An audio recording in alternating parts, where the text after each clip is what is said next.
Hello mga lalabs! Tingnan nyo po itong aking account. Your profile isn't eligible to be recommended right now.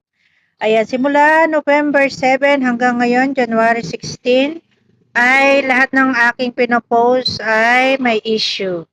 Tingnan po natin itong mga issue dito mga lalabs. Lahat po nitong aking star, subscription, content monetization, storefront ay naka-exclamation point. So, lahat po ngayon ay limited at monetization post. At ang sabi po ng iba, ito daw po ay demonetize. Ano nangyari, mga lalabs? Sino po nagkaroon ng ganitong experience? Tingnan po ninyo. Lahat po ng aking ina-upload ngayon, dahil po ito sa cybersecurity. Lahat ng aking ina-upload ngayon ay na ganyan issue.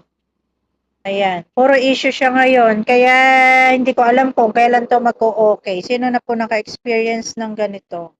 Lahat ay walang earnings.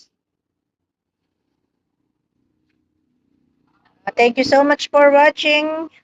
At subscribe and share na rin para updated kayo sa lahat ng aking ina-upload na video. Bye-bye!